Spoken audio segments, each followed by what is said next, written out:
नमस्ते सभी को, मैं हूँ सृष्टि और आज हम भगवत गीता चैप्टर 3 के श्लोक 11 को कवर करेंगे। रोज की तरह पहले मैं संस्कृत में श्लोक को पढ़ूंगी, उसके इंग्लिश ट्रांसलेशन को देखेंगे और मीनिंग को समझेंगे। तो चलिए शुरू करते हैं। देवान भवा यातनेना ते देवा भवा यन्तु वः परास्परं भवायन्ता श्रेयः परम अवापस्याथ।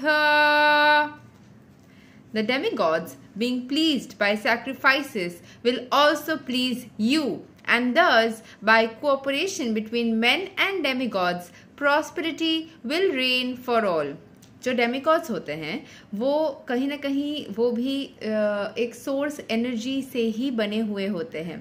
सो all the demigods when we do our sacrifices, जब हम एक डिसिप्लिन लाइफ में लीड करते हैं, अपना कर्म सही से करते हैं, खुद को स्पिरिचुअल जर्नी में भी रखते हैं, तो हम उस सोर्स एनर्जी को परम ईश्वर के प्रति जब हम खुद को समर्पित करते हैं तो उस परम ईश्वर से जो अलग अलग शक्तियाँ उत्पन्न हुई होती है वो भी हमें हमारे कर्म के फल देने के लिए मजबूर हो जाते हैं। जैसे कि शनि मान लीजिए, इंद्र मान लीजिए, सूर्य मान लीजिए, जो हमारे एस्ट्रोलॉजर्स के हिसाब से अगर आप इसको मानते हैं तो, क्योंकि मानेंगे तो सब कुछ फल देगा, नहीं मानेंगे तो कुछ भी फल नहीं देगा। So it's all about your belief system. So जितने भी सारे डेमिगॉड्स होते हैं वो भी कहीं ना कहीं सोर्स एनर्जी से बने हुए होते हैं। जब हम सोर्स एनर्जी को सेटिस्फाई करते हैं तो वो डेमिगॉड्स भी सेटिस्फाई होते हैं एंड हमें हमारी कर्म के फल मिलते हैं। सो हम अपना कर्म करेंगे और फल की आनंद उठाते रहेंगे। सो यहाँ के एक्सप्लेनेशन को देख लेते हैं। The demigods are empowered administrators of material affairs. The supply of air, light, water, and all other benedictions for maintaining the body and soul of every living entity is entrusted to the demigods, who are innumerable assistants in different parts of the body of the Supreme Personality of Godhead. जो हमारे demigods होते हैं ना, वो कहीं ना कहीं जैसे एक कंपनी में बॉस होता है, वो मान लीजिए, या स्कूल में प्रिंसिपल होता है, वो मान लीजिए हमारे परमेश्वर है। यहाँ पे जैसे श्री कृष्ण को बोला गया है। सो परमेश्वर वो है, प्रिंसिपल वो है, बॉस वो है।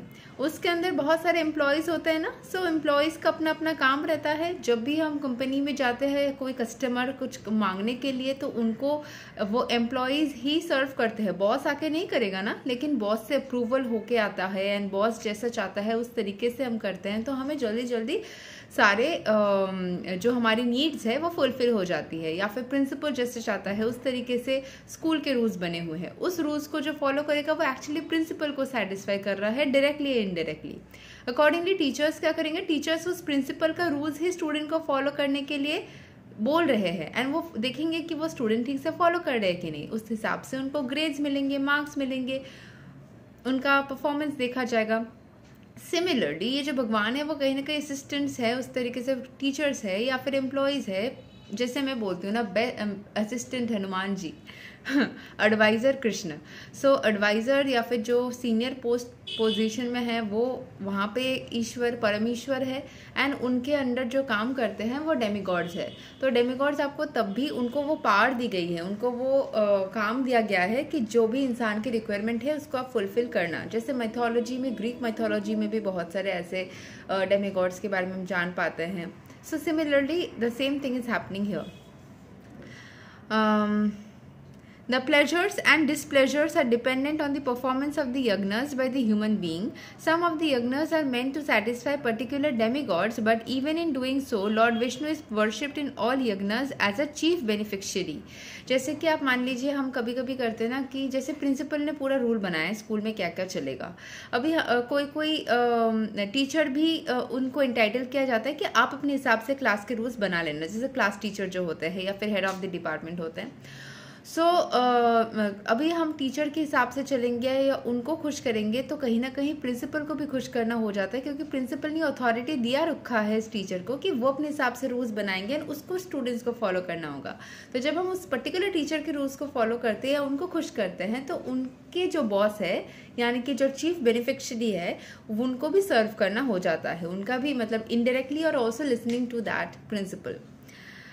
It is stated into the Bhagavad Gita that Krishna himself is the beneficiary of all kinds of yagnas, bhoktaram yagna tapasam. Therefore, ultimate satisfaction of the yagnapati is the chief purpose of all yagnas.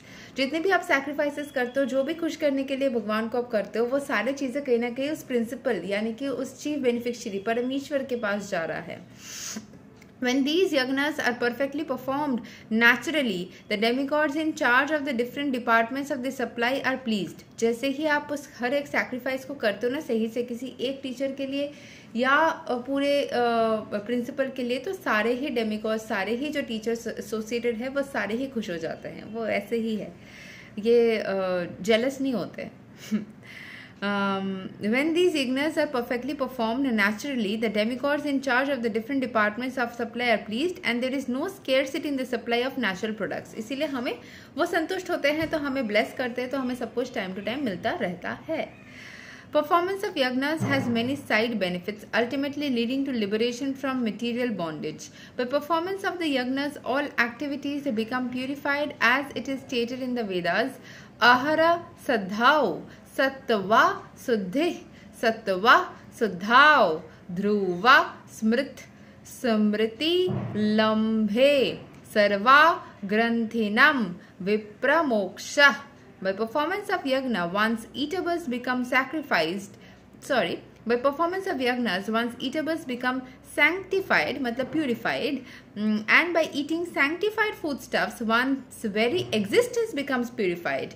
By the purification of existence, finer tissues in the memory become the path of liberation, and all this combined together lead to Krishna consciousness, the great necessity of present day society. देखिए यहाँ पे मैं इस चीज़ को ना थोड़ा law of attraction use करके बताती हूँ कि जब भी आप कोई खाना खाते हो उसमें ईश्वर का नाम लगाओ, चाहे पॉजिटिव वाइब्रेशन लगाओ, अच्छी बातें लगाओ, वो खाना जो होता है ना एनर्जाइज होता है. Because the molecules in food, specially food contains water, and it's been found by the like Japanese scientist mister Emoto. तो उन्होंने ये चीज़ फाइंड किया था कि जो वाटर मॉलिक्यूल्स है वो लिविंग थिंग के जैसा बिहेव करता है, साइंटिफिकली प्रूवन. सो आप गूगल भी कर सकते हो कि जापानीज साइंटिस्ट वाटर एक्सपेरिमेंट करके, आपको नाम भी पूरा मिल जाएगा एंड एक्सपेरिमेंट्स में पिक्चर्स पे दिख जाएंगे कि वहाँ पे क्या होता है कि आप मान लो कोई नेगेटिव वर्ड्स यूज़ करते हो तो वाटर के मॉलिक्यूल्स इस तरीके से चेंज हो जाते हैं, रिएक्ट कर जाते हैं उससे. So word vibration and thought process, brain waves water के ऊपर एक लिविंग थिंग के जैसे इफेक्ट करता है. जैसे हमें अगर कोई ख़राब बोलेगा तो हम सैड हो जाएंगे ना, कोई अगर हमें आके दो अच्छी बातें बोलेगा हम खुश महसूस करेंगे, right. So same thing water के साथ होता है. आप उसमें जो फील करके इमोशंस डालेंगे उस तरीके से वाटर मॉलिक्यूल्स रिएक्ट करते हैं. Food is also made of water mostly. Dry भी होता है, मॉइस्चर को रिमूव कर देंगे तो अलग है, but generally it's made of water. So the water molecules in the food will behave in the same way and उस तरीके से उस फूड के ऊपर इफेक्ट डालेगा. सो अगर आप अच्छी बातें बोल के अच्छी भावनाओं में, एंड ईश्वर का भावना है समवे पॉजिटिव थॉट्स ओनली.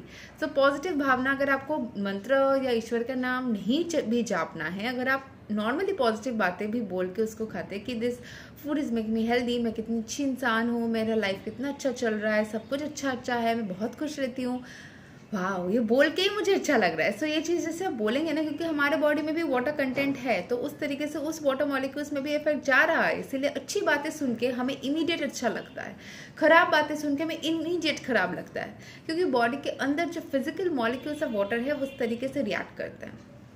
सो जब भी हम कोई खाना खाते हैं उससे पहले कोशिश करें उसको थोड़ा अच्छी बातों से, अच्छे थॉट से थोड़ा प्यूरिफाई कर ले, तो अच्छे थॉट्स अंदर जाएंगे तो और अच्छे थॉट्स दिमाग में आएंगे एंड उस तरीके से हम लिबरेटेड महसूस करेंगे, बॉन्डेज में बंधे हुए दर्द में महसूस नहीं करेंगे खुद को, बहुत ही ज़्यादा सुकून महसूस करेंगे. यही तक था श्लोक नंबर 11 ऑफ कर्म योगा. अगले वीडियो में हम कवर करेंगे श्लोक नंबर 12. तब तक के लिए हरे कृष्णा.